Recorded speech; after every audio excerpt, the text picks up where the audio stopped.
Bom dia a todos e todas. É com muita alegria que a gente dá início hoje ao segundo dia de debates da Semana de Abertura do Programa de Mestrado e Doutorado em Direito e Desenvolvimento da FGV São Paulo.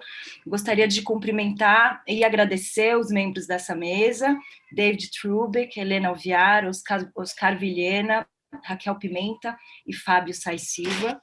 Eu estou especialmente feliz em ter uma mesa como essa na nossa semana de abertura. Acho que ela concretiza o desafio do qual a gente falou ontem, né? O desafio da nossa geração de pesquisadores e pesquisadoras em direito, de defender e concretizar a democracia no Brasil.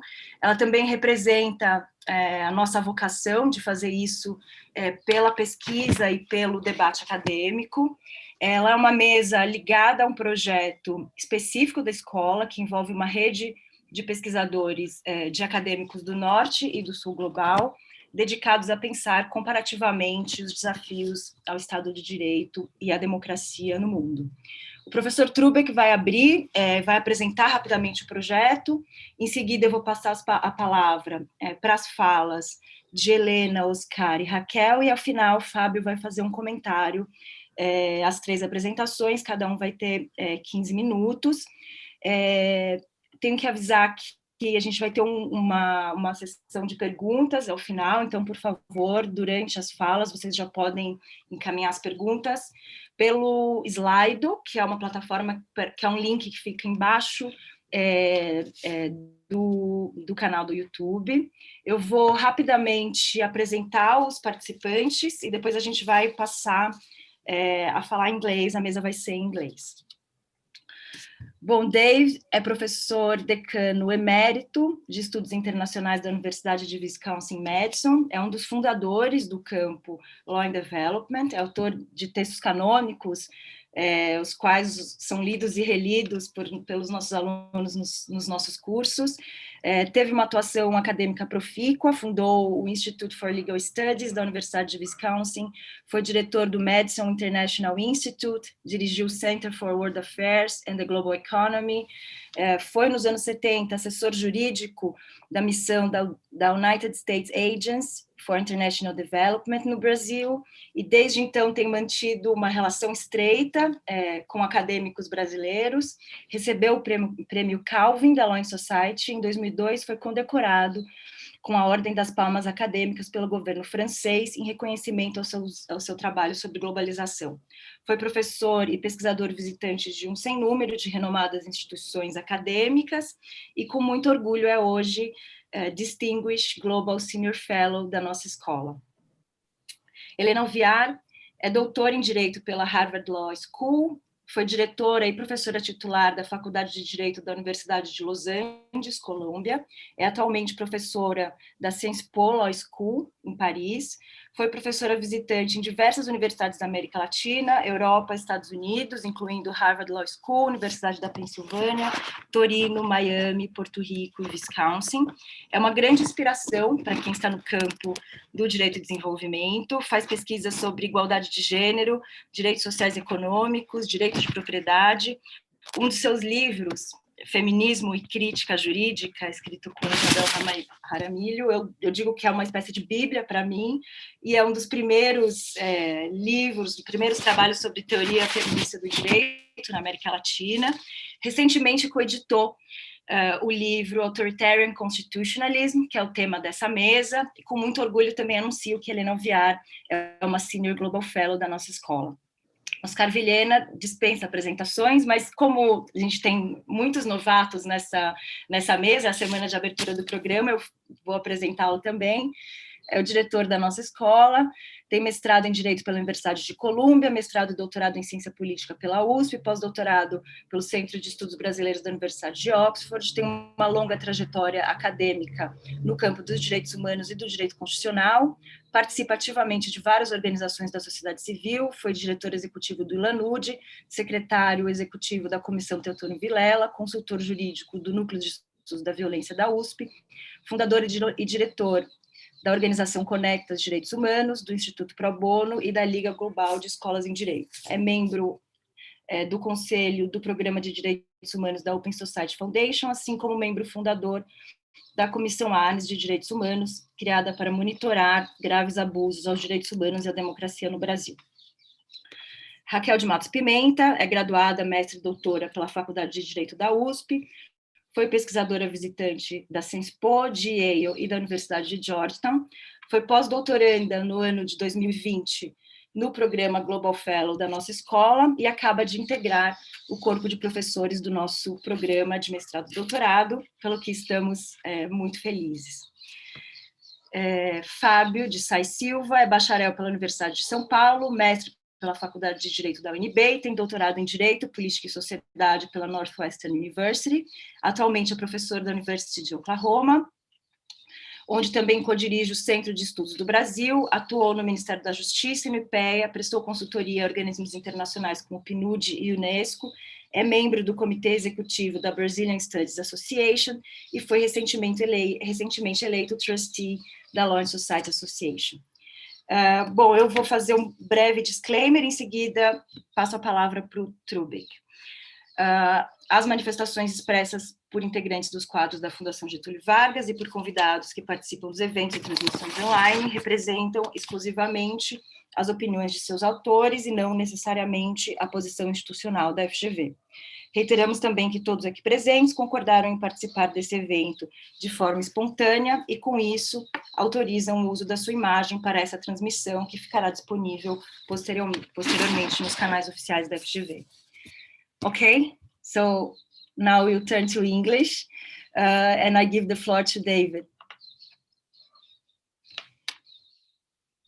Well, thank you very much. It's a great honor to be involved in this event at FGV, where I have had some form of affiliation with Fundação Getúlio Vargas starting in 1965.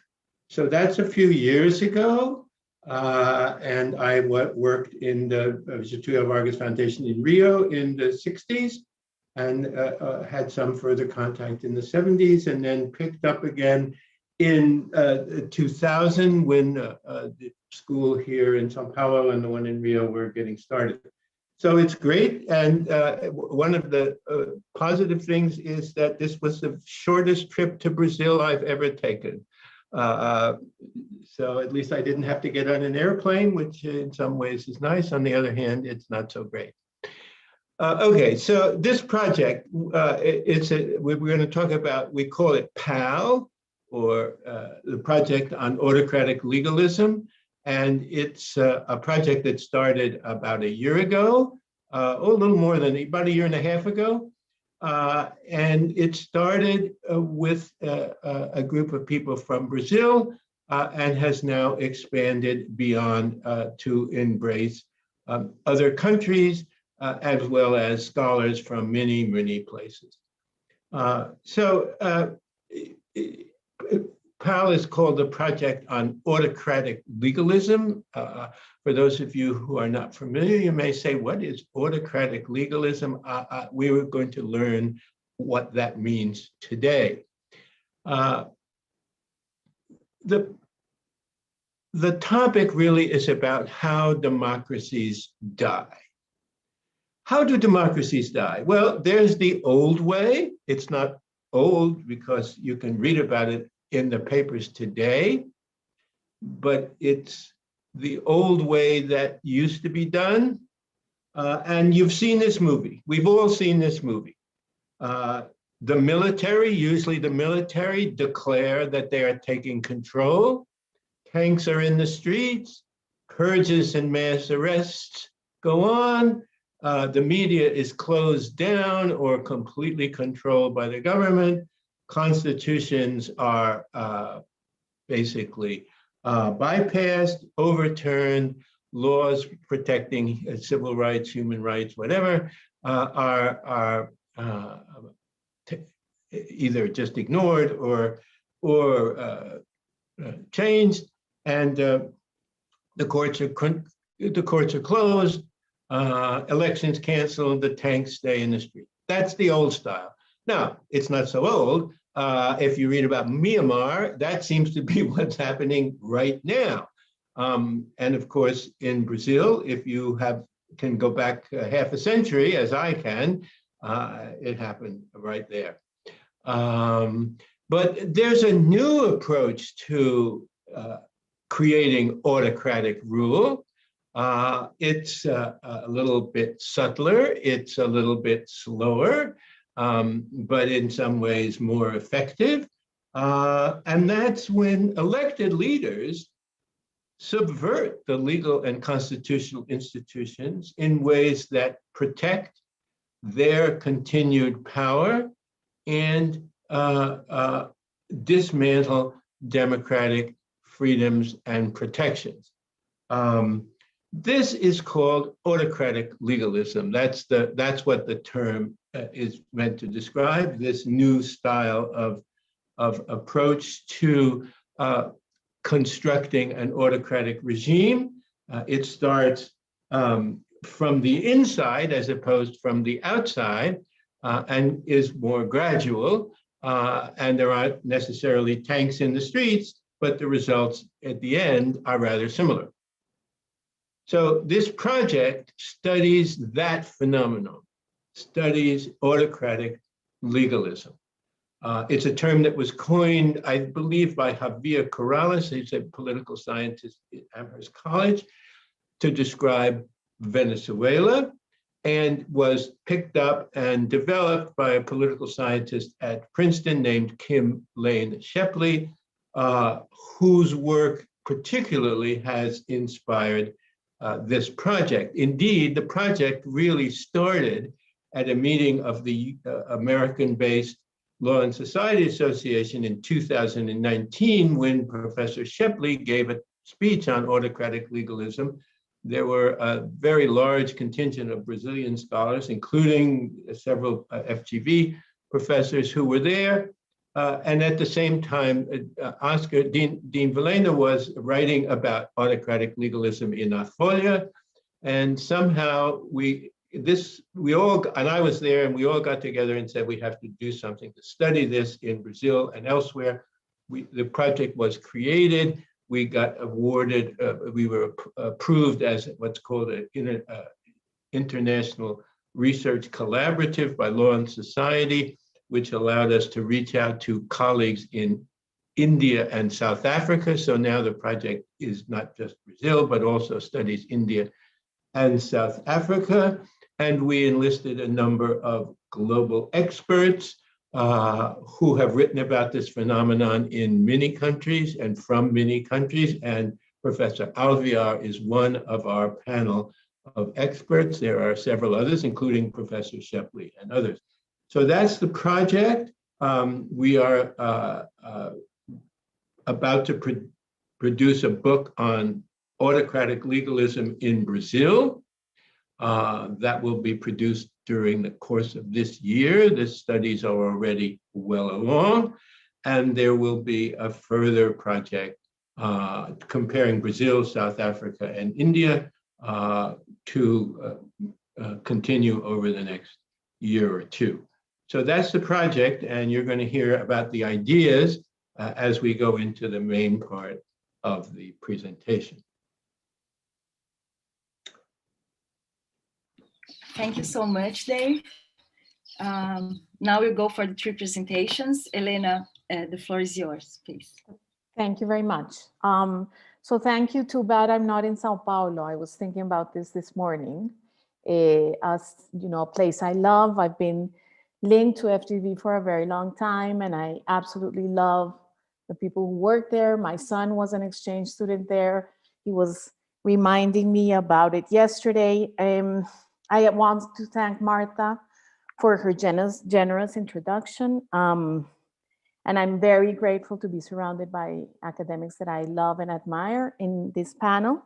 I have one thing to say, which is that I have to leave at 10:30 a.m. Sao Paulo time. So just in case I disappear from the Zoom panel, that's what's happening.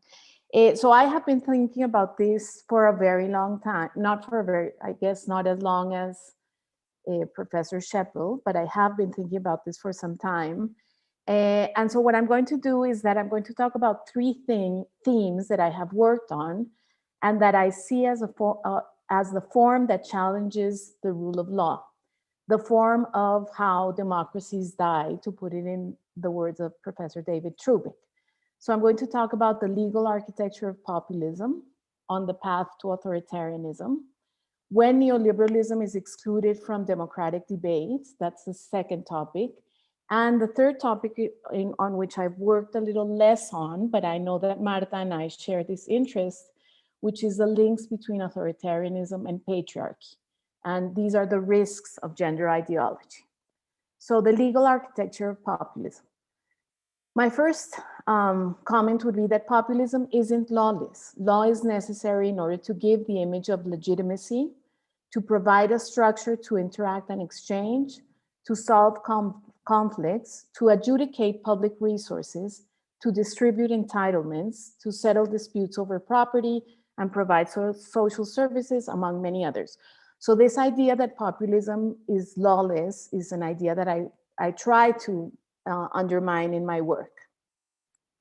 Then the second is that populism can be both left or right. And in the research I've done, I argued that in ideologically opposing systems, for example, Alvaro Uribe, the right-wing president of Colombia, and Hugo Chavez, the left-wing president of Venezuela, the legal instruments to develop specific economic, political, and social transformations are very similar. So even though ideologically they're very opposite, the tools that are used are similar. And these are the tools I'm going to talk about in the following few minutes. In both cases, the preferred tools included direct democracy, which is calling for a referendum, changing or attempting to transform constitutional provisions in order to increase the power of the executive, and a marked preference for legislation by presidential decree. So the first element of the architecture is how it's built. And the first one is the idea of us versus them. An essential element of both leaders, both the one in the left and the one in the right, was in their discourse was corruption, a term that has been so central to populist and authoritarian rulers that I think it deserves a book on its own. So in the case of Chavez, the traditional white corrupt Venezuelan elite that had held on to power for centuries and therefore was the culprit of all evils. In Chavez's words, so I'm quoting him, "The rotten elites of the parties are boxed in and they will soon be consigned to the trash bin of history. In 8 days, we will make the final assault to remove the corrupt elites from power." Uribe, the Colombian right-wing leader, used the same rhetoric. And in his words, "I dream of a state that serves the people, not a state that allows corruption to profit or manipulation of politicians for their personal gain. Today, the state is permissive toward corruption as well as toward political manipulation and stingy with social investment." Now, never mind that both leaders privileged, specifically Uribe, privileged that elite that he was supposed to attack. Now, the second element is abusing direct democracy. The two leaders tried with varying degrees of success to change the constitutions through referendums, direct democracy. Both of them started their mandate with calls for referendum and further along unsuccessfully used this mechanism at least once again.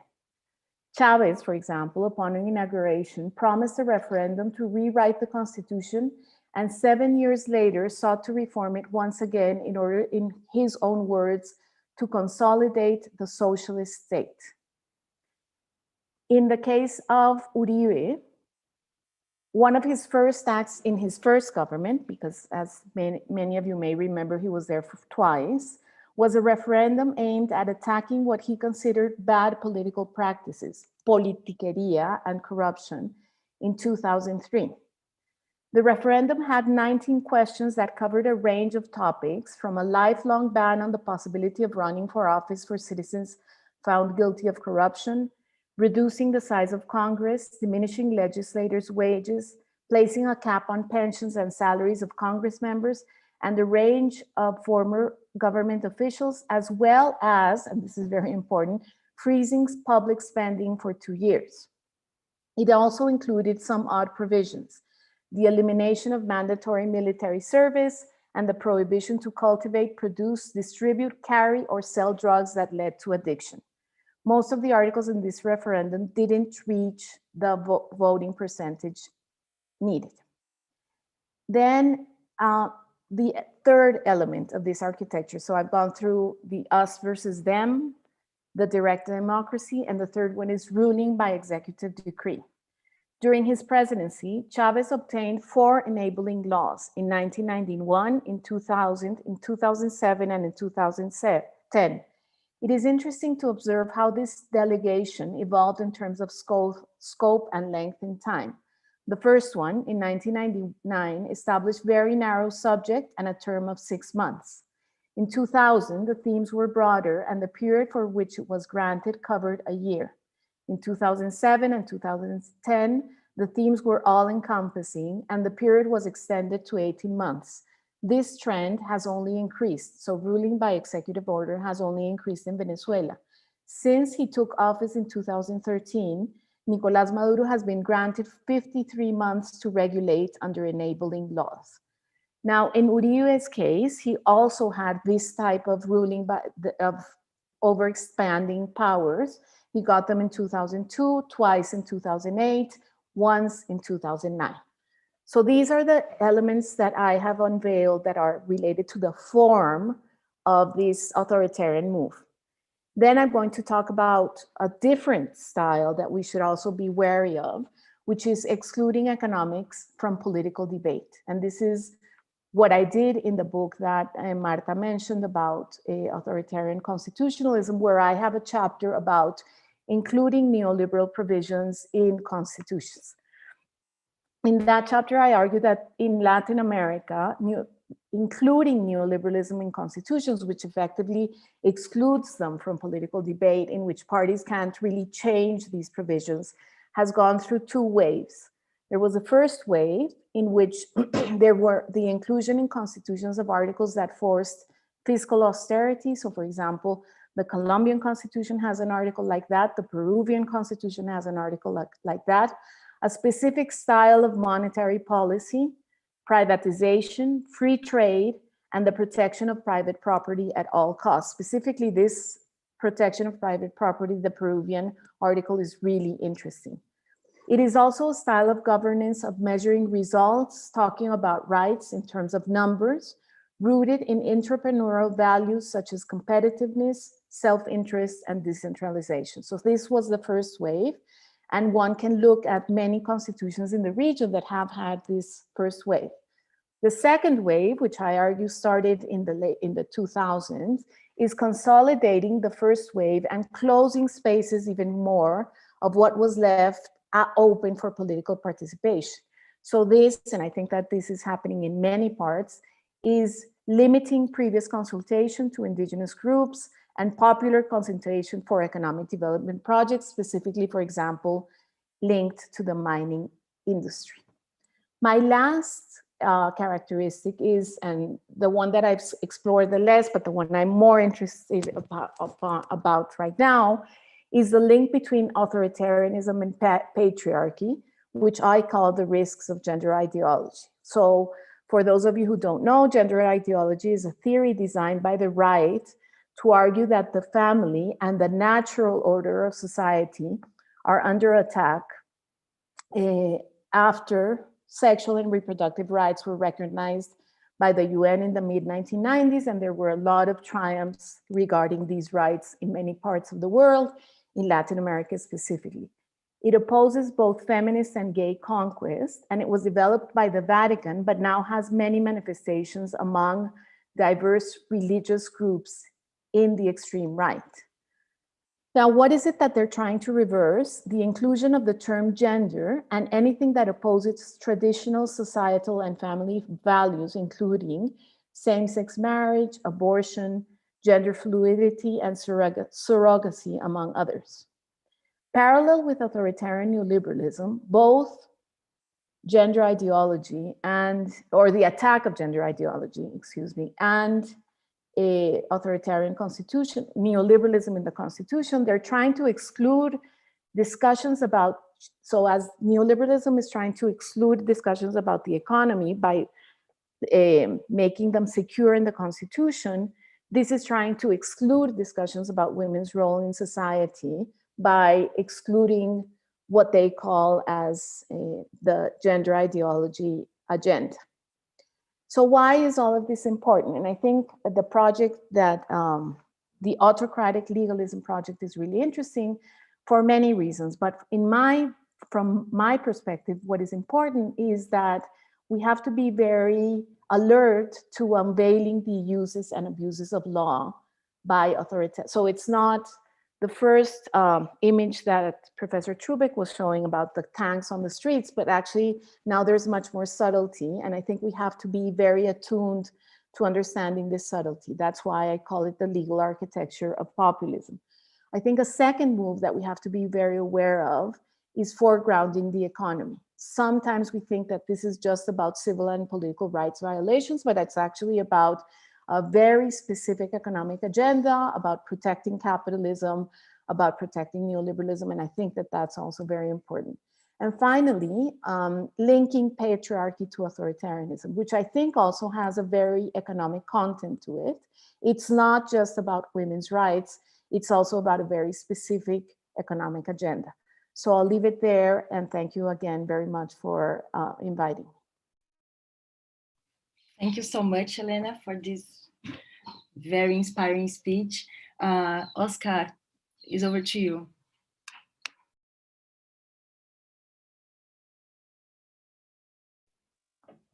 First, good morning to everyone.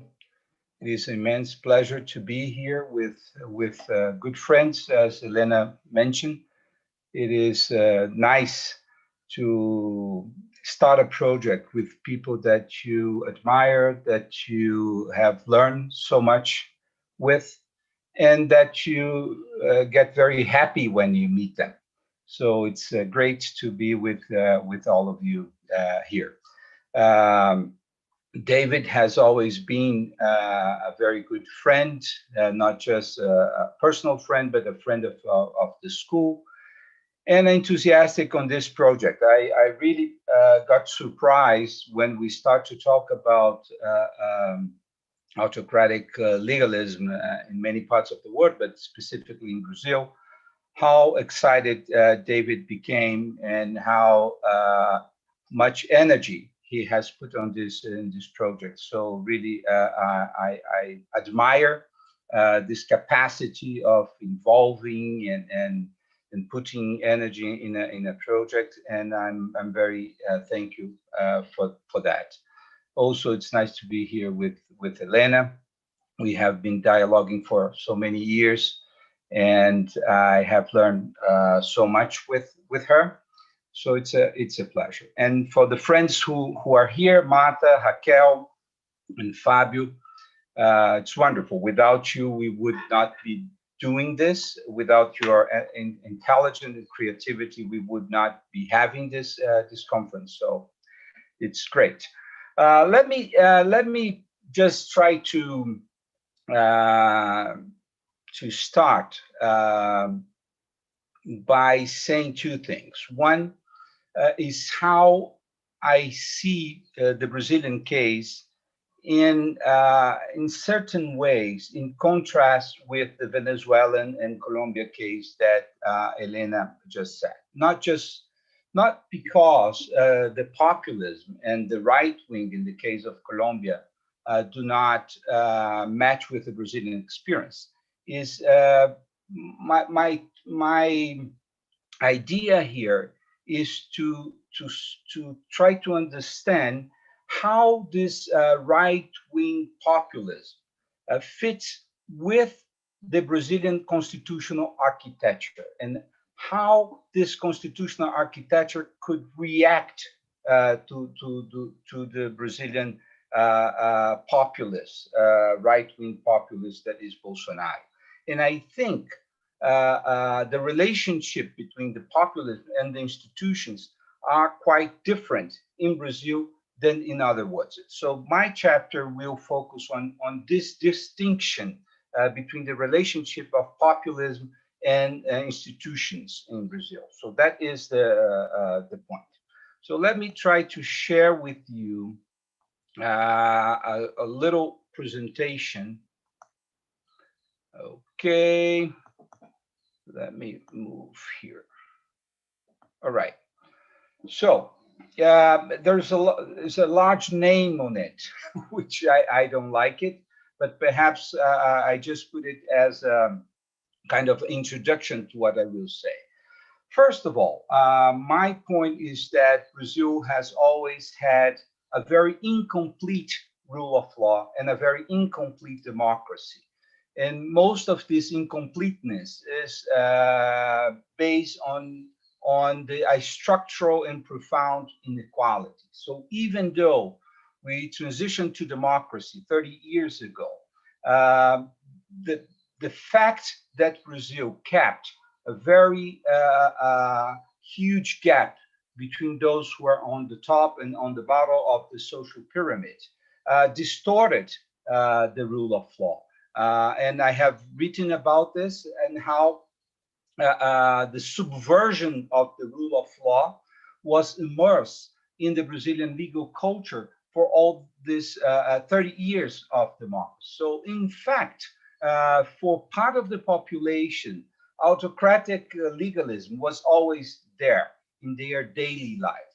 So the question is how the institutions that kept authoritarian legalism for large parts of the population deals with a president and a political movement, as Helena has described, that bring with it the will and the propose of eroding the democratic order and eroding the legal order in the sense that we recognize in a democratic constitutionalism. So this is what I will deal.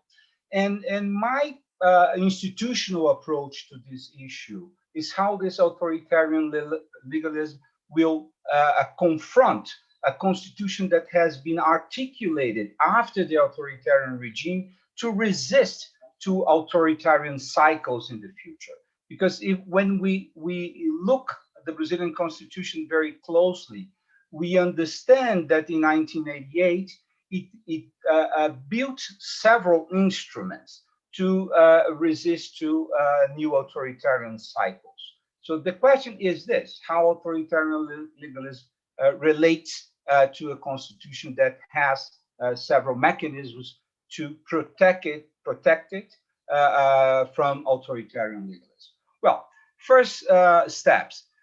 In fact, our institutions enter in crisis between 2013 and 2018. This crisis started in a paradox where several young and left-wing movements went to the streets to claim for more rights, for more social rights, claim for more transparency, claim for more rule of law, claiming for a more responsive democracy.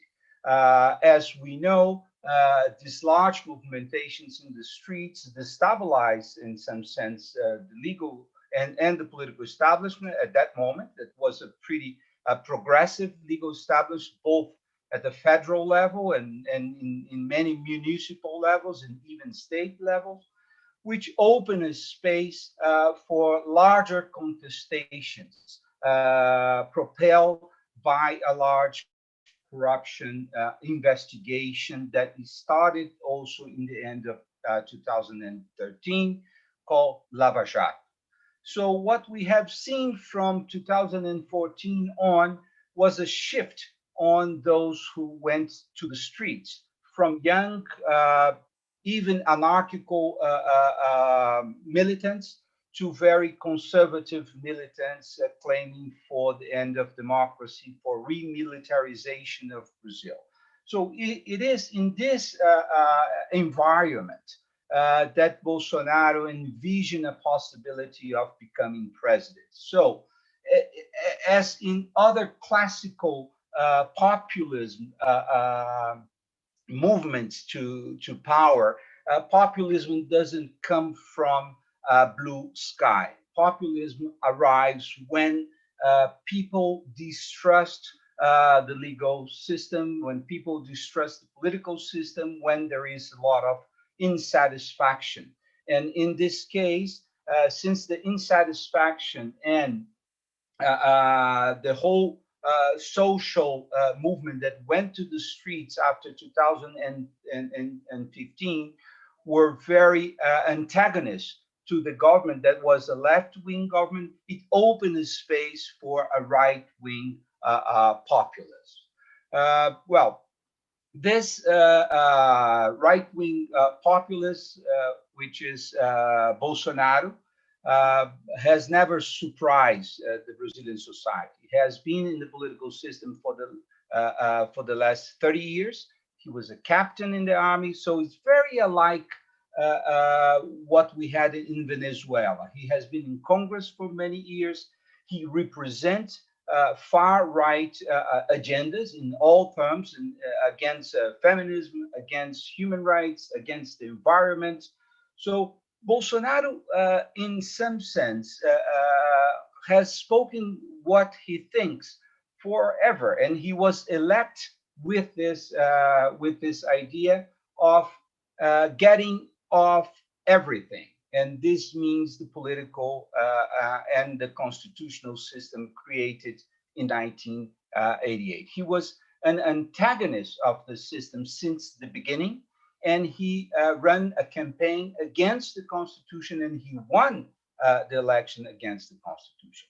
However, it's interesting to notice that Bolsonaro was able to aggregate several other sectors in his campaign. And one of the sectors, and I think Helena also mentioned this in the case of Colombia, was the ultra-liberals who want just to take the state out of the feud of regulating the economy. So Bolsonaro was able to run this right conservative campaign, bringing the military from one side, bringing the ultra-new liberal from the other side, but surprisingly, in some sense, bringing most of the military. Why I'm saying surprisingly? Because he is something that the military always feared in Brazil, because he was just a captain. He was a captain who was kicked off the military because he was an insubordinated captain.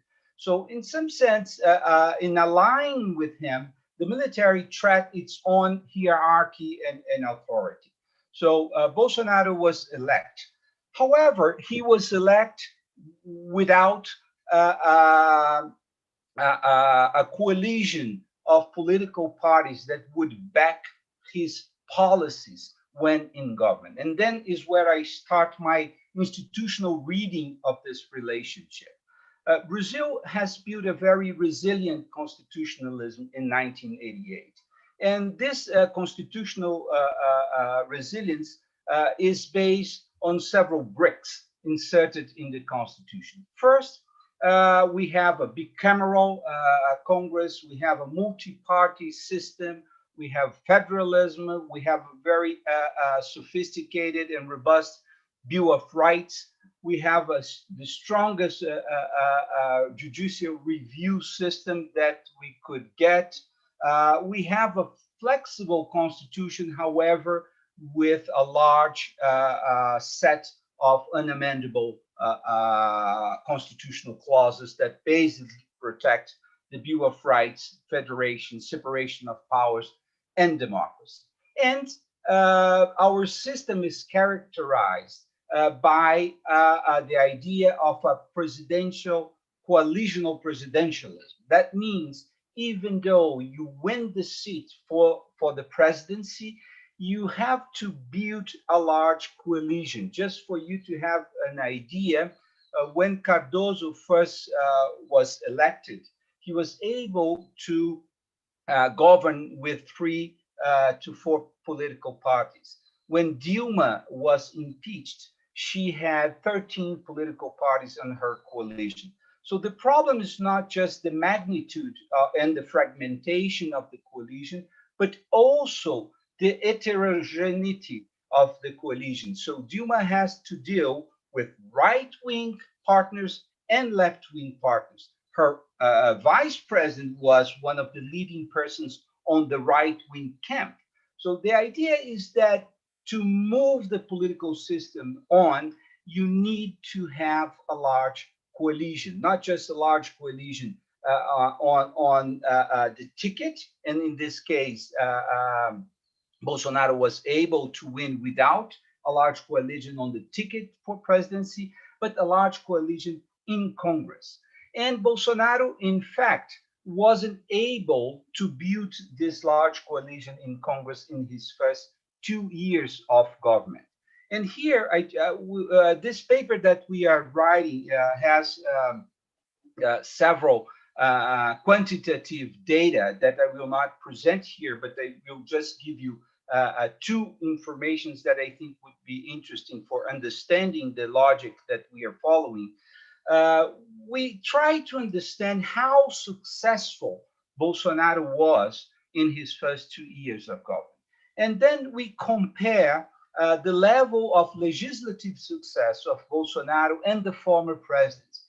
And not surprisingly, without a large coalition, Bolsonaro is the least successful president that we had in this democratic cycle.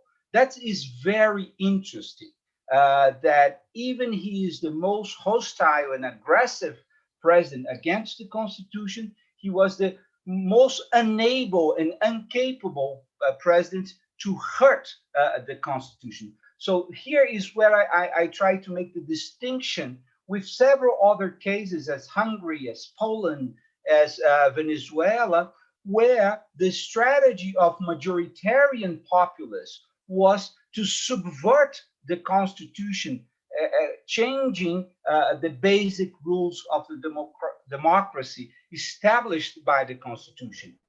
Here in Brazil, Bolsonaro was absolutely unable to do this through transformation of the constitutional text. So he was successful in only 31% of his initiatives, which is very low for an authoritarian character as he is. And when we open this number of 31% of success, it's interesting because about 20% of his success was in terms of budgetary rules, which were approved in any case by any president in any circumstances. So in fact, he was a very ineffective president.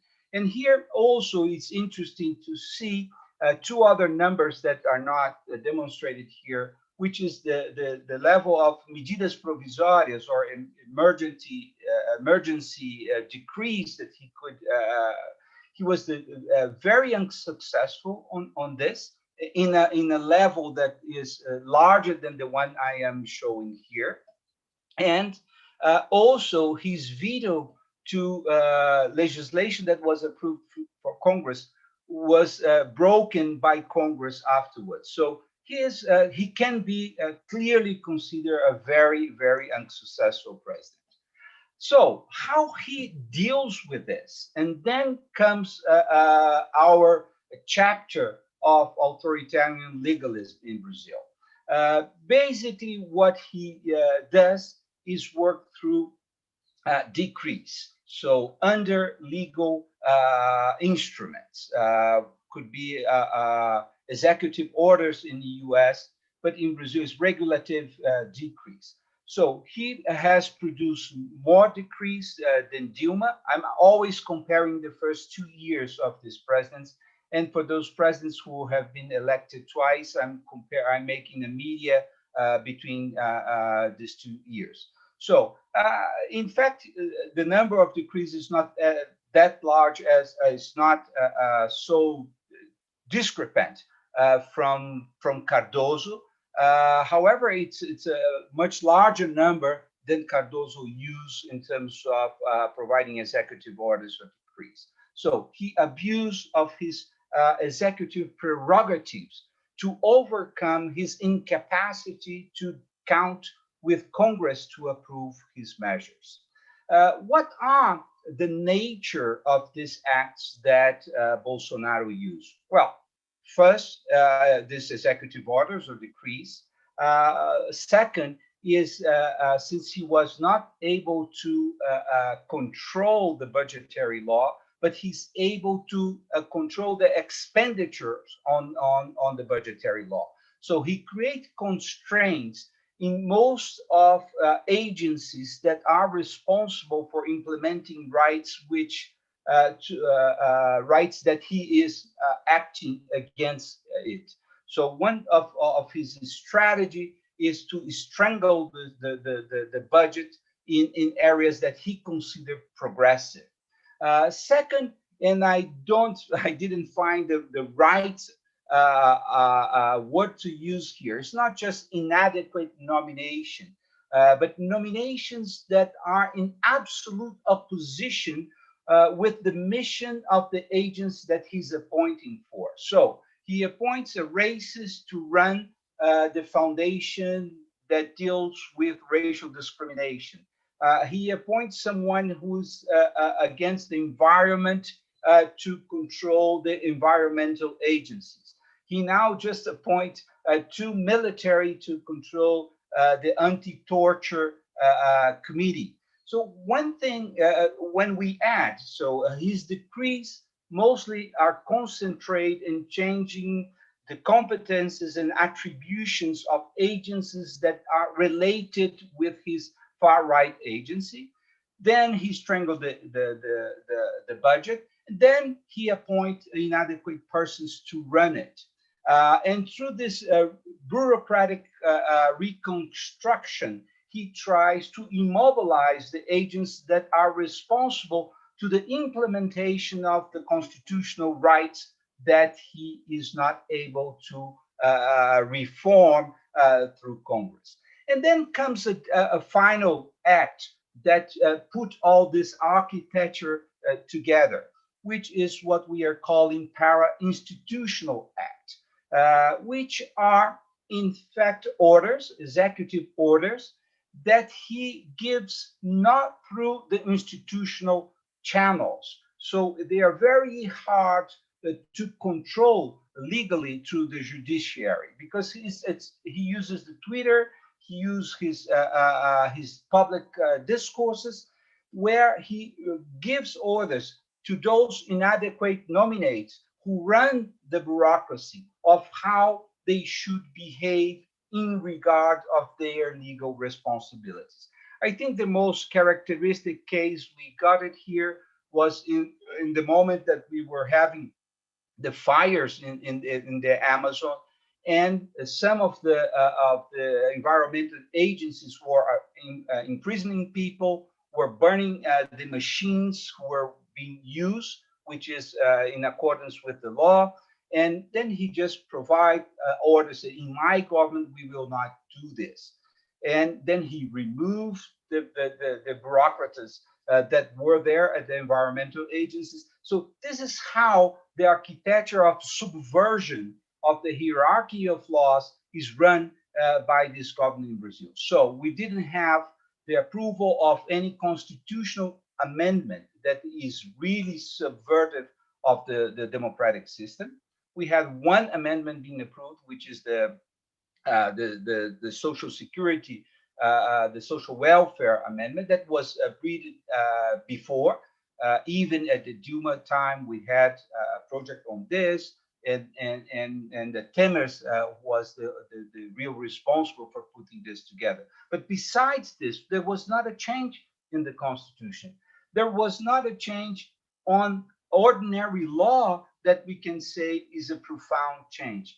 However, he's concentrating subverting the system through changes in the bureaucracy. And that's how it has happened in this first 2 years.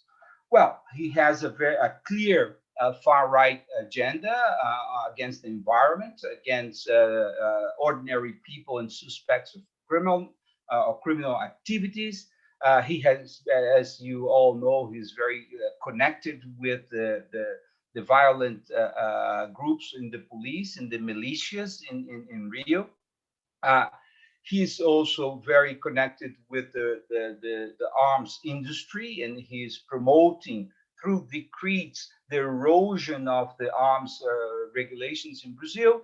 And he's very connected with the Bible, what we call the Bible lobby in Congress, which are the evangelical conservatives in Congress. Here is just one picture that I took in Rio some years ago. The Bible, yes, not the Constitution. So basically, he has a far-right agenda. And what happens is that most of the resistant groups are trying to mobilize the judiciary to control this insubordination against the Constitution that he architects through decrees.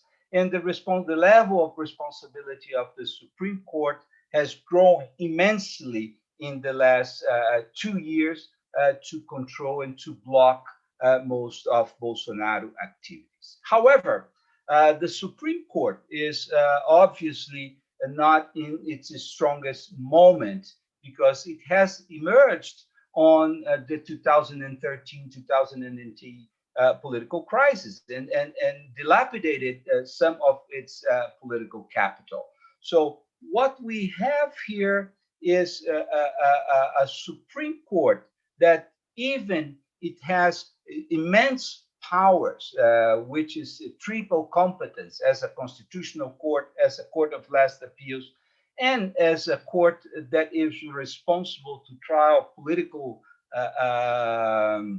authorities in first instance. So it concentrates these three functions. The Supreme Court has lost a lot of its political capacity and its political endowment in the 2013 and 2018 crisis, not just because it is endorsed most of the Lava Jato operation that we understood. Some understood at the moment, others understood it later, that has abused power and it was instrumentalized to erode Lula's capacity to run as president. But also, the Supreme Court has eroded its political capital with the far right because it has behaved very progressive in terms of rights. So in some sense, the Supreme Court doesn't count with the support even of the right and of the left. So it's not the best of moments for a Supreme Court to be the major act in protecting the Constitution against very populist and popular populists. In the first year, the Supreme Court behaved very deferential to Bolsonaro because Congress was, in some sense, taking the lead and establishing the resistance to Bolsonaro government. However, the far-right Bolsonaristas started to attack the court, even if the court was very deferential, because of its progressive jurisprudence. So the court has been attacked strongly, and Bolsonaro participated in some of these riots that there were people claiming for the closing of the Supreme Court. One of Bolsonaro's sons also said that only a guard could be sufficient to close the Supreme Court. So the Supreme Court started to react to this aggression to its authority. It opened inquiry to find out who were those attacking the Supreme Court. And at the same moment, the number of irrational measures taken by Bolsonaro regarding the pandemic also opened an avenue for the Supreme Court to intervene again in the political system. So it's interesting that after March 2020, the Supreme Court changed in some way radically its posture regarding the Bolsonaro government, and it started to accept several claims against Bolsonaro in terms of how he runs the pandemic, and also start to put pressure on the far right members of the Bolsonaro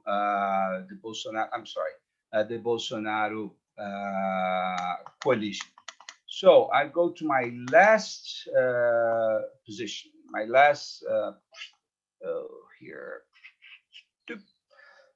So the question is, will the resilient constitution survive?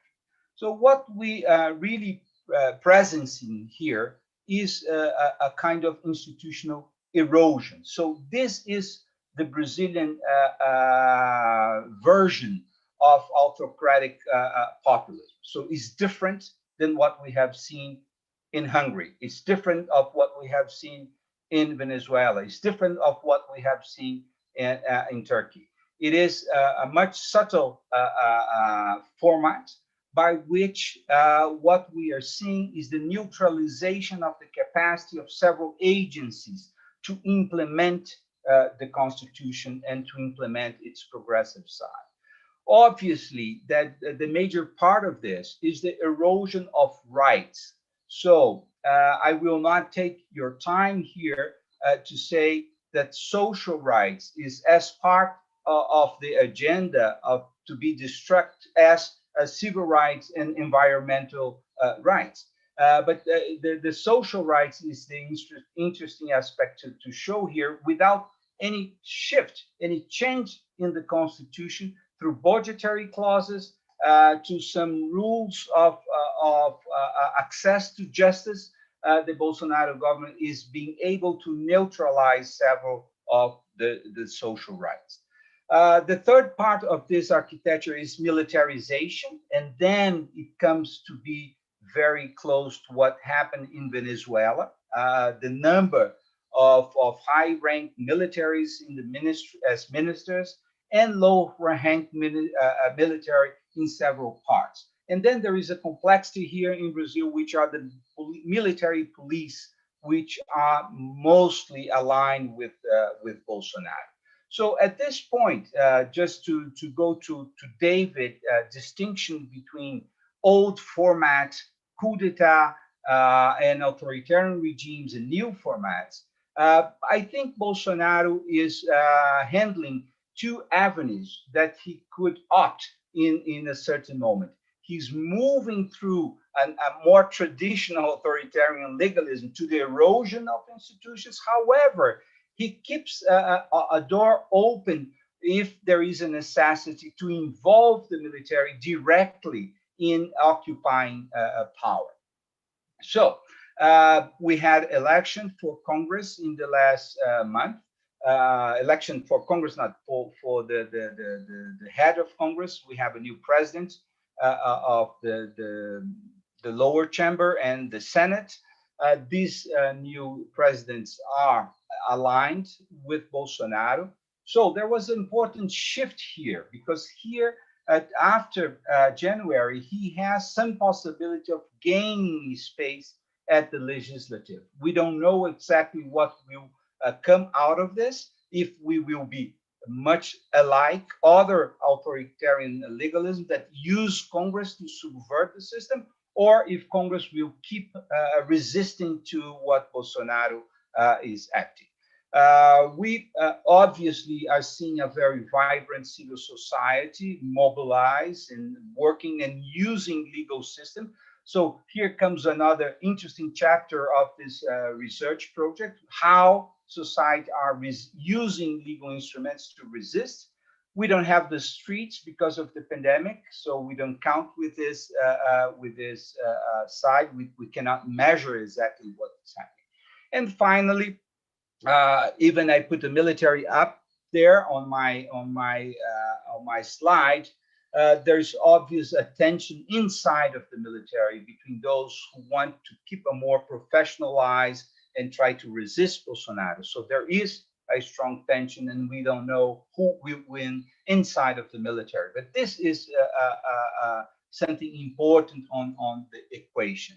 And the opposition is unfortunately playing a very low key and capable of creating a great coalition to resist Bolsonaro. So this is our chapter of the authoritarian legalism in Brazil that is in one sense distinct of other experiences around the globe. However, it is very consistent with the incomplete rule of law trajectory of our democracy, which is accepting very modern, progressive legislation, but subverting from the bottom up. So I think the Brazilian populist authoritarian really learned with the democratic that weren't able to do a complete job in terms of implementing and universalizing the rule of law in Brazil. Thank you.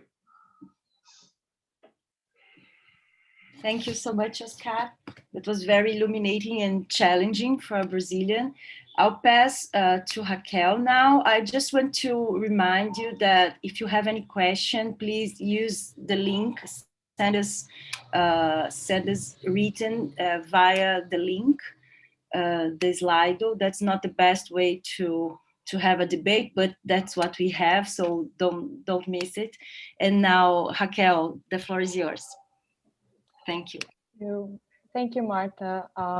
Thank you all for this great talks before me. It's an honor to be here with people I admire so much. A special thanks for the FGV graduate program for organizing this wonderful week of events. And as Dave mentioned, this panel is part of a larger project on the rule of law and autocratic legalism in Brazil. So I thought for my part, I would zoom in one specific domain, one domain that I've been researching for some time, which is anti-corruption policies. And I thought this would be interesting because placing my own research agenda on this context might be a helpful illustration for master's and PhD students that are entering the program that might want to understand how current events and theories may fit their own research interests.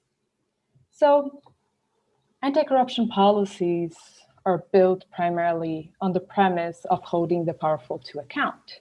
They create and establish mechanisms that are aimed at preventing the abuse of entrusted power. That is a basic definition of corruption. For most parts, the tasks of monitoring, investigating, and punishing corrupt acts are made through what Issacharoff classifies as ordinary law.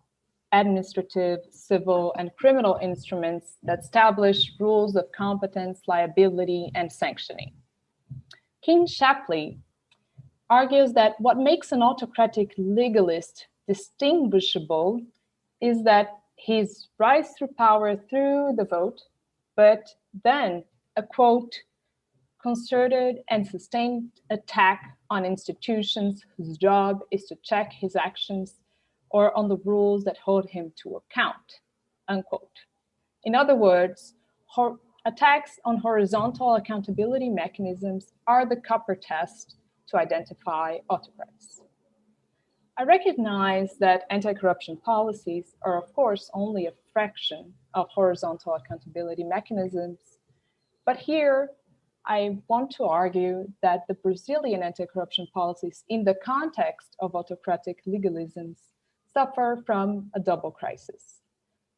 What I will call an external crisis fostered by a contentious relationship of the executive with some of the mechanisms of accountability, many as Shapley would describe, but it is also coupled with an internal crisis within the accountability institutions functioning that derives from a disenchantment with Lava Jato, the anti-corruption investigation that Oscar was mentioning. The novelty here is to look at those two crises together. For one, as many argue in this project, it helps us to place current challenges to the rule of law within a larger time frame. The inability to establish effective and legitimate accountability mechanisms has long been pointed as the incomplete transition in Latin America. However, this combination of crises also does not tone down the unique institutional distress that anti-corruption policies have been experiencing for the last years, which have prompted reactions from transparency NGOs and international organizations. This description or this argument has a starting point, this dichotomy between internal and external crisis. This is an attempt to posit this double crisis to the contours of an anti-corruption policy. So the advantage of naming anti-corruption as a policy would be to look at the forest rather than the tree. So we would look at anti-corruption as more than a couple of prohibitions in administrative or criminal law, but then as an institutional arrangement, a mode of governance involving the prosecution service, the police, the controllers general, the audit courts, and so on and so forth. That is, we would place a special emphasis on the interactions between different institutions in charge of monitoring, investigating, and punishing corrupt acts. The question of whether there is an anti-corruption policy as such in Brazil remains debatable. On one hand, some scholars would describe a Brazilian web of accountability, which highlights this different institutions' independence in bringing mechanisms of interstate accountability, as well as societal oversight and electoral accountability. Others would criticize the overuse of this idea of web of accountability to depict as something coherent, arguing that it masks the reality of control mechanisms in Brazil, uncoordinated growth based on individual institutions' assertions of power to gather resources. May they be financial resources, may they be legal power, for instance, competence. So, but it is safe to say that since mid-2000s, beyond the review of one instrument or another, the institutional analysis of anti-corruption in Brazil has focused either on the individual strengths and weaknesses of institutions in terms of their competence, autonomy, and resources, or on the other hand, the strengths and weaknesses of the interactions among them. So in the first case, we would have, for instance, the description of the prosecution service in Brazil with its autonomy from other power branches and competitive selection process. In the second case, we would have, for instance, description of disputes among prosecutors and parts of the bureaucracy and executive that at times led to incoherent implementation of control mechanisms in the country. Most of all, there was a lingering feeling that throughout the progressive consolidation of institutions and instruments, accountability remained somewhat elusive or incomplete. This is a description that would fit the field until 2014. Then along comes Lava Jato, a number of criminal, administrative, and civil cases that revealed bribes, kickbacks, cartels, illegal financial campaigning, and implicated private companies and politicians. No number of details would be enough to a Brazilian audience that has lived the Lava Jato day in and day out for years. So here it suffices to say that initially, Lava Jato had a triumphant narrative of a new mode of interaction between institutions, through task forces, through international cooperation, for instance, that was being able to hold the power to account. That was the initial narrative. With the years, this was slowly eroded by the use of contested methods, controversial cases, the open dispute among authorities, and much more recent, the leaks of messages between prosecutors showing potentially back-channeling communications between judge and prosecution and between prosecution and its international counterparts. The end of the Lava Jato task force attribution this year, in 2021, was a reminder of the society's discomfort of living in the overlap between the reality of corruption that Lava Jato helped to uncover with the amounting evidence that the rule of law was at times weakened by the ones who should protect it. Note that this crisis offers a stark contrast with previous descriptions of the Brazilian anti-corruption policy. The possibility of excessive coordination or bypass of other authorities by the actions of agents between two institutions was not at all at the center of preoccupations. Most analyses were either focused on one single institution's aggrandizement or in the lack of coordination among them. In fact, very few works even looked at individuals as drivers of anti-corruption policy, as some debate now. But this crisis is met with another, which I have named here as an external crisis.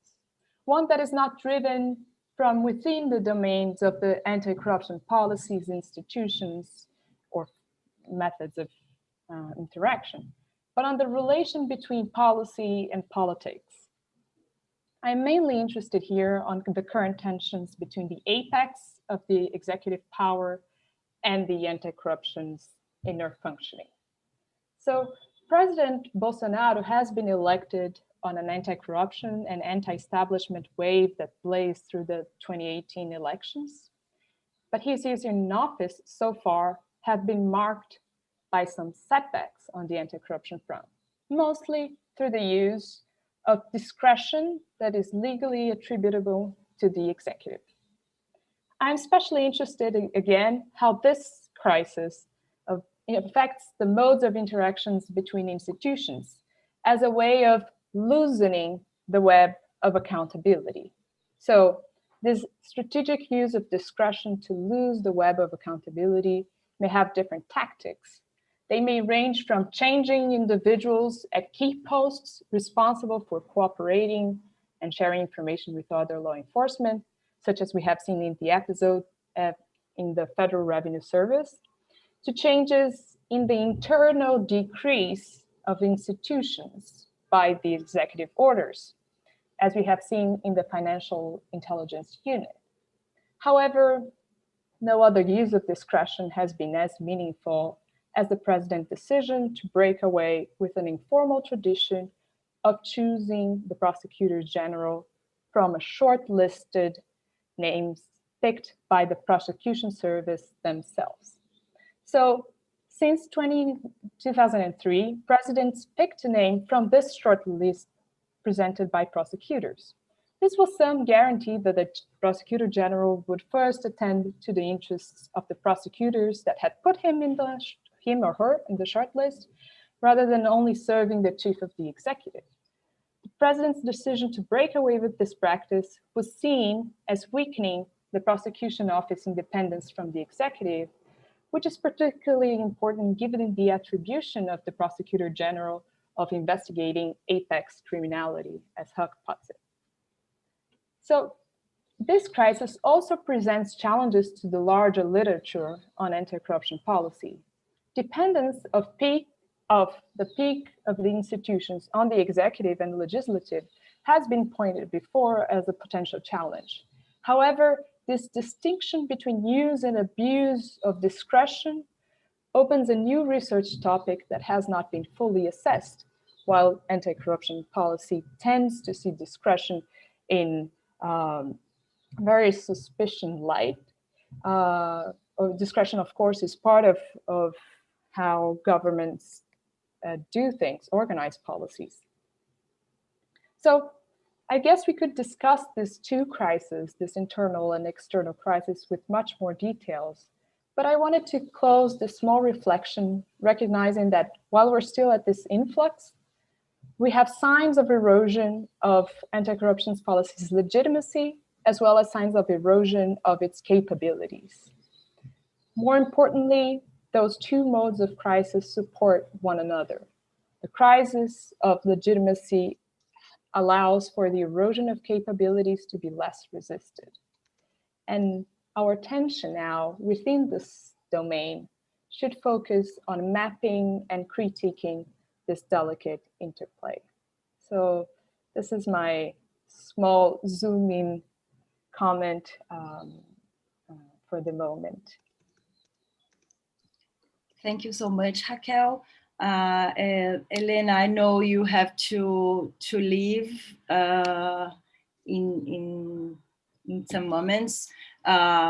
So having that in mind, before handing the word to Fabio right now, I will make a question from the public that was specific for you. So it says, would including any kind of economic provisions in constitutions be considered problematic in terms of excluding political debate? I ask that because the directives placing social justice and equality as a goal in Brazil's 1988 constitutions are usually read as positive advances. That's a really good question. Yes, is there a bit more? No, that's it. Okay. It's a really good question, and one that I've thought a lot about, right? Because of course I hate the provisions that go against the progressive agenda, and I love the ones that are progressive. But I do think that there is something, I guess my answer to that would be how much detail is included in the Constitution. So how much democratic leeway, both on the right and on the left, is left for institutional building. And if you think about, for example, what has happened in Bolivia, the Bolivian constitution, or the Venezuela, even the initial Venezuelan constitution, they suffer from the opposite characteristic, which is that they excluded from democratic discussion very detailed views of the economy. And I actually would disagree with that. As much as it pains me, I would disagree with that as well. I think that the constitutions should provide an institutional structure and a space for democratic deliberation on the economy.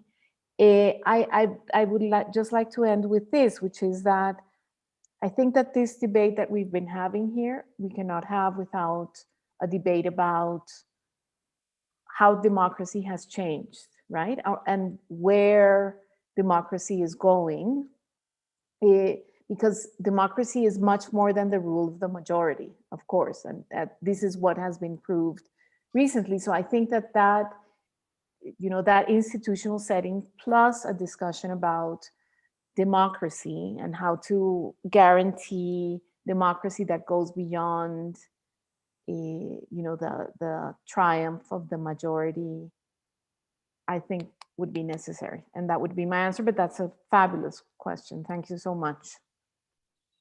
Thank you so much, Helena. That was really great to have you here in our panel. So I understand you have to leave, but be thankful. I wanted to express my thankful. Fabio, over to you. Thank you so much, Marta. It's a great pleasure to be here with all of you. It's a little early here, and that means you may hear birds singing because the sun is rising in Oklahoma and it's beautiful. I wanna say that first of all, I wanted to tell the audience a secret, especially the graduate students, those who are starting their careers. You've seen me, you've seen Marta, you've seen Raquel typing here a lot. And that's because we are working. We use these moments to build a synthesis of these discussions that we have throughout the project and put together chunks of text that then we exchange and that we use as a building block for the very texts that we produce. So this is scholarly work in the making, as much as it looks like it's just an event and the conversation. So we are really here engaged in drawing from the presentations, arguments, points of comparison, and more importantly, I think questions that we need to address in the subsequent stages of this project. And that being said, I would say that there are two very important points that emerge from this conversation, and that I don't think we have been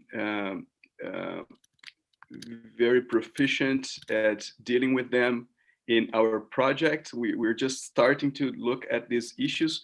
And that is precisely because what we had in mind when we started this, as Dave was mentioning, was the literature on democratic backsliding. And what that literature is mostly concerned about is with the use of presidential powers to undermine the foundations of liberal democracy. And that means accountability mechanisms and individual freedoms. But putting this into a context of political economy, for example, or considering some aspects that are para-institutional, as Oscar was mentioning for the case of Brazil, are things that we are just coming to deal with as we develop these conversations that are more country-based, which of course is very challenging because there can be potentially a tendency for us to not find coherency at all across the countries. So for example, when I look at, and this is where the conversation between Helena and Raquel here, for example, was very useful. So when we look at how corruption has been used by some of the authoritarian populists to grab more power, and the first narrative that Raquel mentioned about Lava Jato that was hegemonic in Brazil, that Lava Jato was actually a case of success of the rule of law and political accountability, it becomes a little bit too difficult to reconcile these things. So we need to do more work sometimes to make all these stories come together. But on the other hand, I think it is very, very fruitful to find some cross-cutting themes here that are really innovative and groundbreaking. So I would start with this discussion about the political economy, which Helena actually prompted us to engage with. And you know, one question that I had, for example, to Javier Corrales, and by the way, Marta and I were talking about this. Bye, Helena. Marta and I were talking about this. There is this project also has a podcast, and you know, all the people who are here are going to be interviewed at some point. I think Marta is going to share with the students the details for them to access and download and maybe listen to episodes in the context of the graduate course that this session is part of.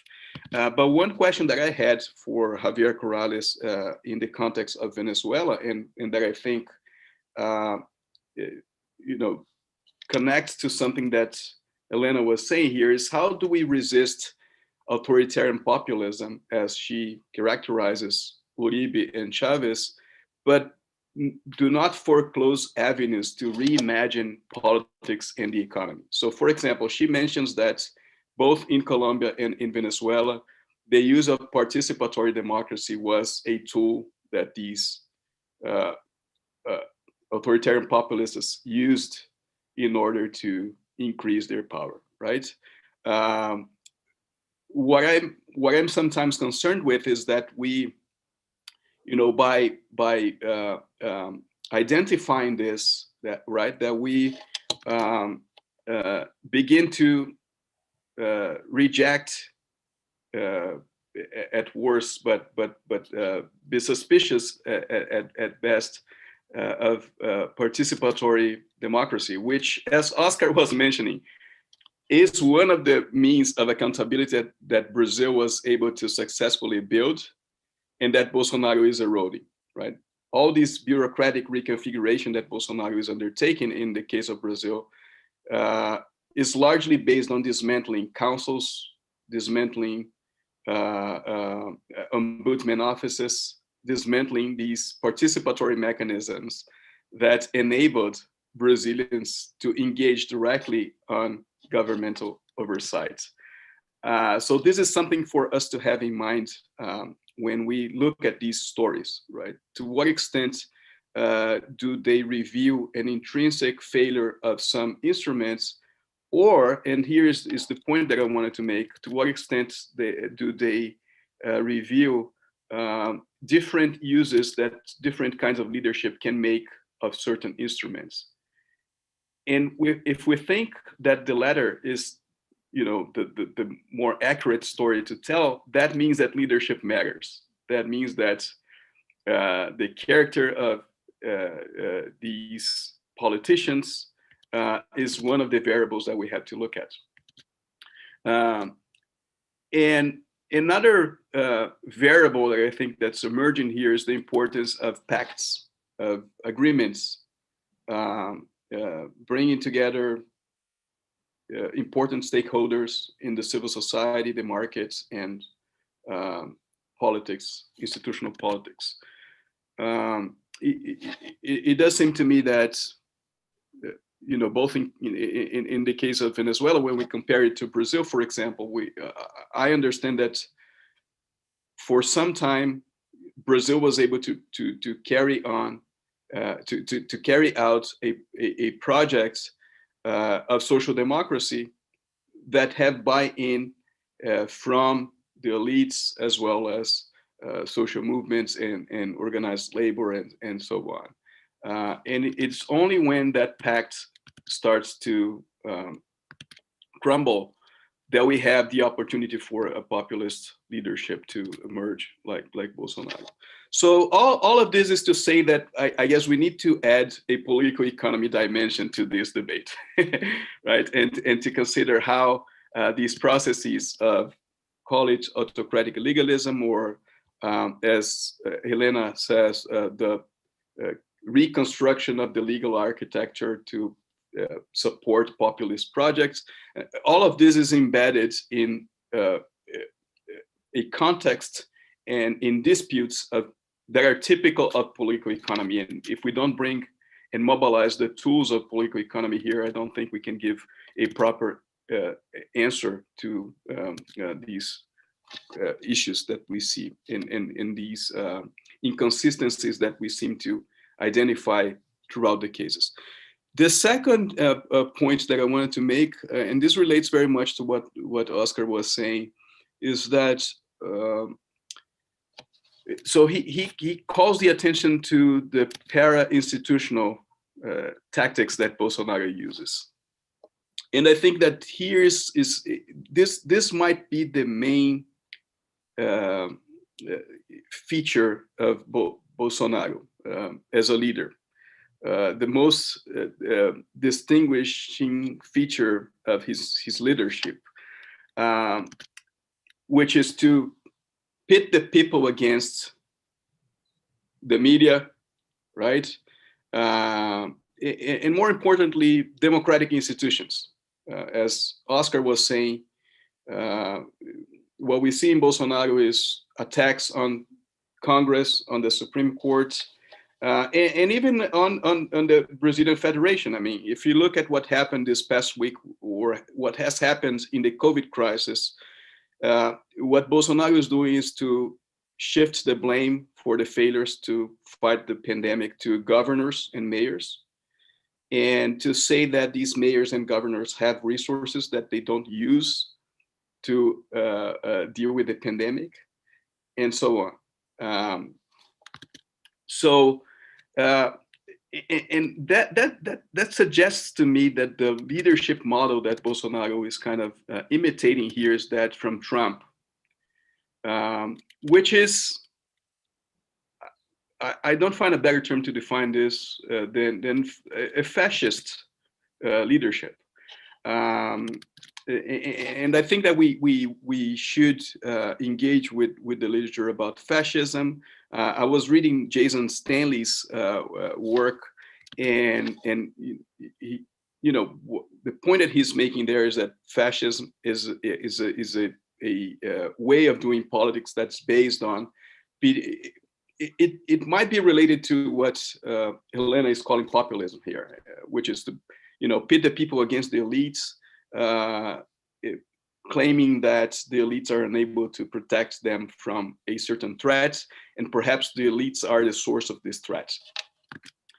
But most importantly, I think is the tactic, the way that this is being done. And in the case of Trump's fascism, it was very much an attack on the elites and the media.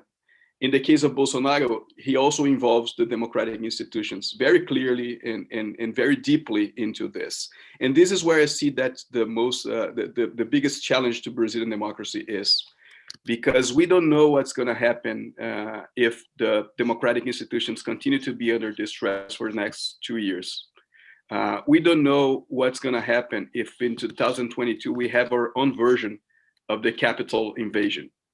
And based on what Oscar was saying, I asked myself if the police, that's part of the Bolsonaro political basis, is going to protect the Capitol, or if it's going to help invade it, right? If it's going to protect those who will be counting the votes, or if it's going to protect the invaders. So, and the last thing that I wanted to say, I think Raquel brings a very important issue here about corruption, and this is a conversation that we have, and she's currently reading the manuscript that I wrote, and I'm soon going to read the manuscript that she's going to write for the Brazil book. But it's really, I don't think we have to be, and this is a lesson that I hope that my generation learns.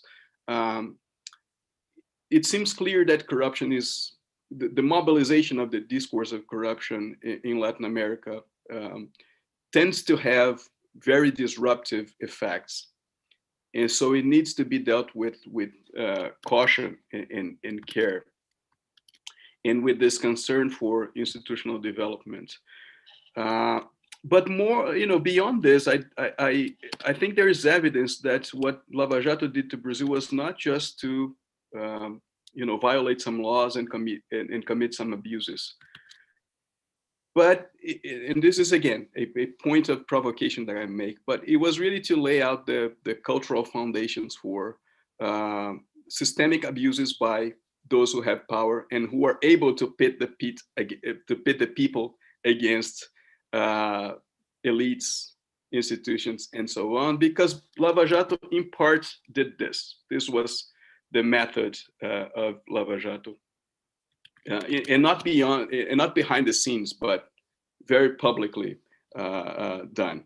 So these are the comments that I had, and I thank you all very much for this wonderful opportunity. It was a great conversation, and I'm sure we have other questions from the audience that I would like to hear and to see you addressing. Yes, thank you, Fabio. I have some questions from the audience. Please keep on sending. We still have 20 minutes. I'll start with questions to Oscar. The first one is, how do you evaluate Supreme Court defensive measures, such as the fake news inquiry or the Congressman Silveira imprisonment? Another one asking you to evaluate the role of the judiciary in general, not only the Supreme Court in the Brazilian case. A third one says, so as Professor Oscar highlighted, in Brazil there were some people that never experienced the rule of law, since it has not to be implemented universally. Couldn't we think about the unconstitutional state of our prison system, police brutality, as playing a role to create a collective imaginary that rights don't matter, as well as the rule of law? We have another question, general for all of you. As the professors pointed out, populism is born when people distrust institutions, and the social media platforms and fake news spreading play a big role in this. What would be effective mechanism to regulate platforms to stop fake news spreading and the loss of political capital from the Supreme Court, for example? And there is a last one asking about the role, the possible role of international mechanism that can help to halt autocratic legalism. I think we can do a round. Wait, there is a last one for Oscar, and then we do a round. The description and data about the authoritarian move in Brazil are very interesting. How do you evaluate the rule of law in the context of economic policies? So these were the ones that arrived. We can do a round. Do you want to start, Oscar? Yeah, okay. So let me just first take some of the considerations Fabio did, which I fully agree with him, that it is impossible to make this analysis without having the economy and the political economy in consideration. And that is how people are trying to understand this wave of new populism around the globe. It's not a coincidence. It's because there are some variables that are common to many parts of the world where populism fits as an alternative to govern in these circumstances. I'm here talking with my colleagues in the project. I think from my perspective, the best explanation, as a common explanation, comes from Philip Schmidt on his paper on democracy and its critics, which is a very interesting paper from 2010, trying to understand how most intermediary bodies that were extremely important in the functioning of democracy in the end of 19th century and during 20th century, when it worked as political parties, as unions, as the media as something in between the people and those who were formed the public opinions, lost space both to the dismantling of industrial economy and with the technological revolution. So how this both movements, when they hit each other, in fact, they exploded the capacity of those who organize the intermediary bodies of politics enter in crisis. And that what opens the space for some other forms of aggregation of the public interest. And populism is one of them. So it's interesting. And I think the Italian case could be very explanatory, because there, since the Italian democracy, it's harder to die because it's inserted in the European Union. So you have an alternation between populism and technocracy. When populism enters in crisis, you have an alternative of taking someone from the World Bank or from whatever and put as the first minister, and then Italy will go as a technocratic government for some years, and then a populist comes again, because you didn't solve the basic structure of the political economy. So yes, Fabio, I think it's a great contribution that you could do in terms of putting the political economy on the side. So it's not just in a Brazilian case; it is a case that is much larger. So let me go to the. I don't know, Marta, if I understood the last question exactly, but I would go to the first two questions that were pointed to me here. Well, regarding the role of the Supreme Court in defensive measures, as I have been writing on this in the last years, but specifically in the last 2 weeks, for me, I think we have to go back to the idea created by Karl Loewenstein, who was a constitutional lawyer who ran from Germany in the 30s to the US, wrote a very important article in the Journal of Political Science, I think in 33, 2 articles, in fact, called Militant Democracy. And at that time, he was saying that the Supreme Court in Germany before should have imposed strong limitations in those who were enemy of the Weimar constitutions. As we know, the Supreme Court didn't play this role. Hitler came to power. Hitler enacted the Habilitation Act in 1933, kept the courts out of control of his acts, etc. And the rest is unfortunately history that we all know. But the concept of militant democracy came back to the German Supreme Court after 49, and they use it in several circumstances. First, to forbid political radical parties, the new Nazi party, then the Communist Party, I think in 56 or something like this.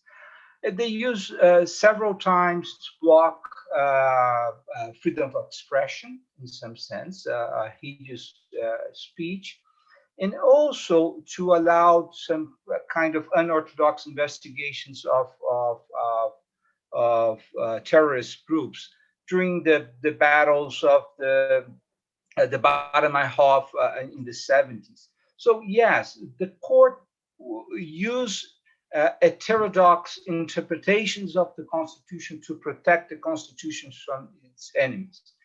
I think from what I'm reading and watching from the Brazilian Supreme Court, that after 2020, after March 2020, when the Supreme Court was attacked in a riot in front of the headquarters of the army in Brasilia, with Bolsonaro in front of this riot, I think the Supreme Court changed its perspective.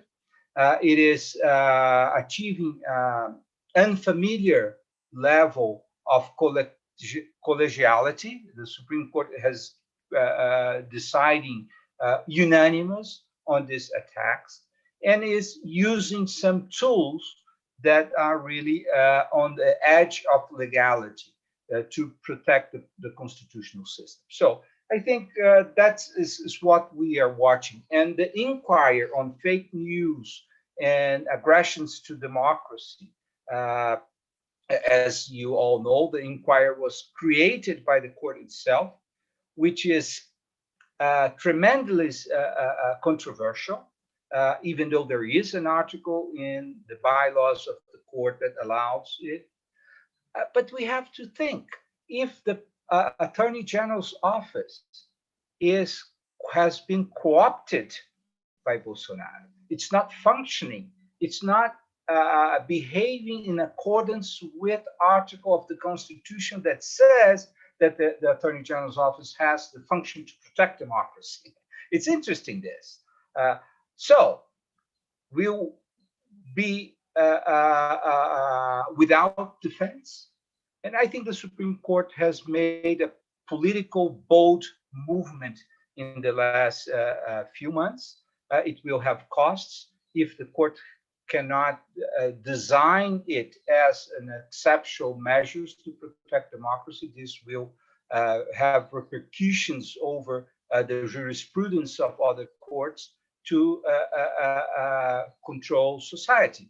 But I don't think the court has a choice that we will not regret in the future. I think the Supreme Court is doing, with all its inconsistency, all its dramatic capacity of not finding the right way to do it.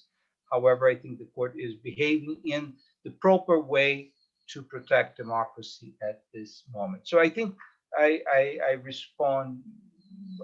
The one in social rights, I think I didn't get the point, Marta. Perhaps I can go in a second round. The person could. Okay. Okay. Okay. I just I'll handle to Raquel, and maybe we can. I send you this last one, and we finish. Then we still have 10 minutes. Raquel, I would let you comment Fabio's provocation, and I would also make one question. Last year, we read during our course, Oscar, a text of Nicola Lacey on populism. And she's tracing the links between what we're living now and the roots of what we have been living for years, which is penal populism. And we can say that although we are grateful for the disclosure of the corruption scheme Lava Jato has used as a method, especially in the discourse, many characteristics of this, of what she called penal populism. So I would ask you to make the links of the internal, I think that can link the internal and the external crisis. And maybe I would like you to, since we are talking about the lines of continuity between rule of law, respect, and populism. So I would encourage you to trace the links between the two crises. Thank you, Marta. I think this is a wonderful link. And let me just react maybe to both of those interesting comments that Fabio did and you did on the anti-corruption policy. So Fabio recognized that maybe Lava Jato laid out the cultural foundations for some of the authoritarian practices we're starting to see what we have been seeing for the last 2 years. And I would like to return to the triumphant narrative of Lava Jato for 1 second, because I think it's an interesting distinction that we have to, that might be applicable to this particular moment of crisis too, which is during the triumphant narrative, we had this maybe basically 2 explanations on Lava Jato. One was Lava Jato is the result of the institutional arrangements we had in place, of the institutions and the rules we had already progressively built on the last 25, 30 years of redemocratization. And the second interpretation would be the triumphant is not exactly the result of this existence of institutions and rules, but on the exceptionalism of the prosecutors, the judges, the police officers, and so on and so on and so forth of the people involved in the investigation. So this tension between, is this the result of the reforms or the exception to the reforms, was very much present at this initial triumphant narrative.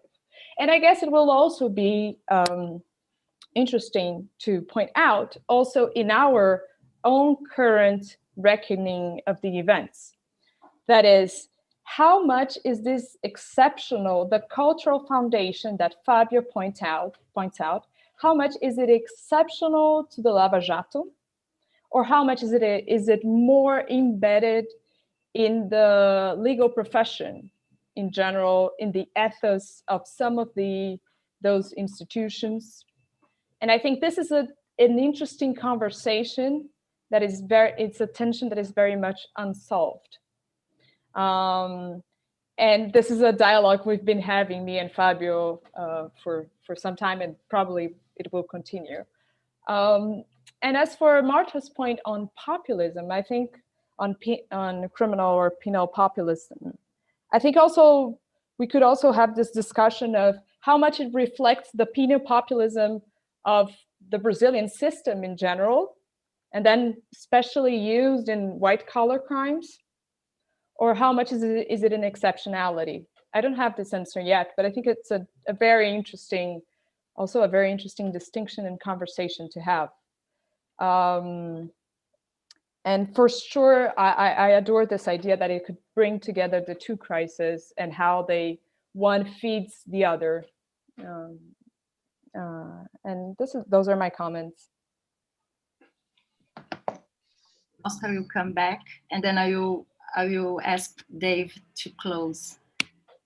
Okay, since I'm much more interested in hearing David than hearing myself, Marta, I will not answer your provocation. I think we keep it for another moment. I just will give a brief answer to the colleague who asked about social rights. I think we have to understand that the deconstruction of the social welfare on one side and labor law on the other side started in the end of the Temer government, both creating the ceiling for social expenditure, and now the Bolsonaro is trying to extracting the floor for this expenditure. So this will dismount the strategy of the 1988 Constitution, which was not just granting the rights, but obliging administrations to expend with those rights. This was the distinct character of our social welfare from other social welfare constitutions that made a lot of promises, but didn't provide the instruments to implement these promises. So I think this is what is in debate now. And on the area of labor law, which was extremely wise from the perverse side of the reform made during Temer, was, in fact, they didn't change one article of the Constitution. They just changed the structure of how you access the courts by shifting the costs to those who are the claimers. That was the structure built during the Vargas administration, that the claimers do not have costs to go to justice. Now the claimers do have.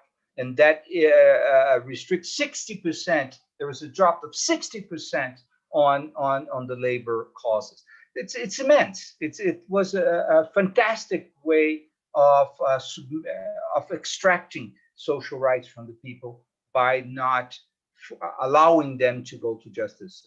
So I will stop here. I understand Martha has a wonderful question, but I would love to hear Dave closing this session. Dave. You're muted. All right. So I'm trying to figure out people's ages, but don't forget, I was around during the last period of authoritarianism in Brazil. I first arrived in Brazil on a mission to Sudene in February of 1964, where I met with Celso Furtado. What happened shortly after that? Well, you all remember that. I mean, you don't remember it, but I remember it. And so my first 10 years of working with Brazil in the 60s and early 70s was the period of authoritarianism. Real authoritarianism, right? The coup type, the old type. Now, what I think is interesting, there's many, you could spend a lot of time talking about the differences, but I'm not interested. I mean, you guys want to work on the differences between Brazil then, Brazil now. I want to talk about the difference between the academy then and the academy now. I mean, look at this world we're in. And that's a tribute to Brazil, it's a tribute to FGV, it's a tribute to the Zoom Corporation, but among others.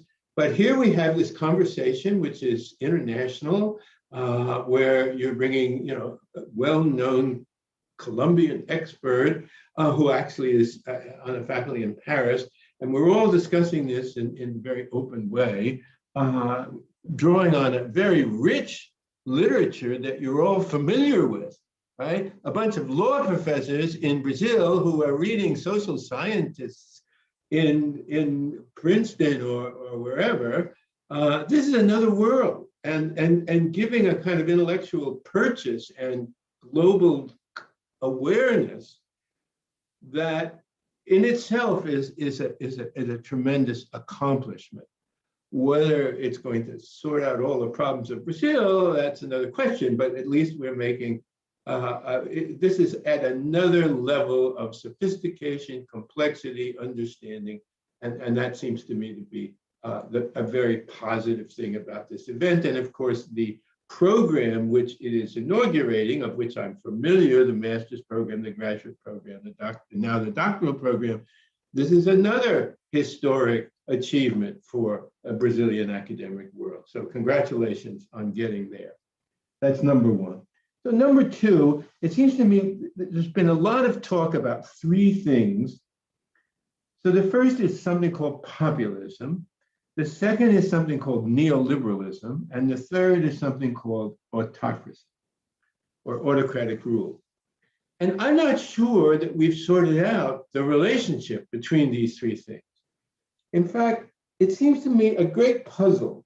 And as I was listening, and I haven't thought about this before, but there's a great puzzle here. Why are populists, autocratic populists, promoting neoliberalism?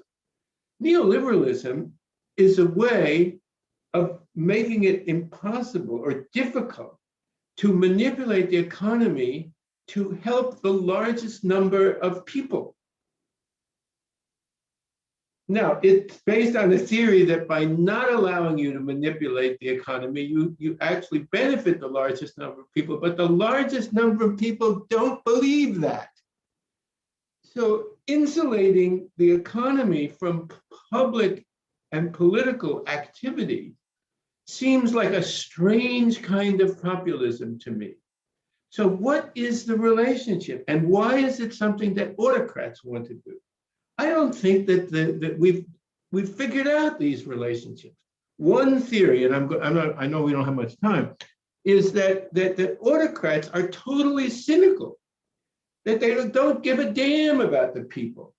Populism that is trying to control, manipulate the people to protect the rich. That's what autocratic populism. So the word populism, which sounds like you're doing something for the people, in this reading, ironically, is trying to screw the people, trying to protect the elites who control the economy against the populism that wants to change the economy. So I think we have to sort out these different ways of thinking about it, because you could argue. To me, it's just, I've been trying to figure this out for years. What is the relationship between Guedes and the neoliberalism and Bolsonaro? And why are they in the same room? What are they doing for each other? And why do we call this populism if what it's doing is embedding neoliberalism, which is a way to remove the economy from democracy? Why is that populism? Please explain that to me. When you figure that out, you'll get the Nobel Prize. Okay, so that's what I have to say. It was great. I enjoyed it. I think it's a wonderful project. Eu não sei por que estava em inglês, se for por mim, não era necessário, mas I appreciate it, because working in Portuguese is still hard, particularly since you all speak English. That's the other big change since the 60s, where I had to speak English. Speak Portuguese to participate in academic events in Brazil. And now what you've done, because you all want to speak English, is you've ruined my Portuguese because I have no chance to practice. Okay, but anyway, I'm joking. So great, Oscar, congratulations. It's a great law school. Fabio, great comments. Everybody, I'm sorry, I missed Helena. Helena, I've known forever. And, taught at Wisconsin for a while, and it was just great to see her. You've done a fantastic job. Now, all these people now have to go and take courses and work hard, and I wish them all well. Thank you, Dave. And I take the opportunity to thank you for all the support and enthusiasm for this project.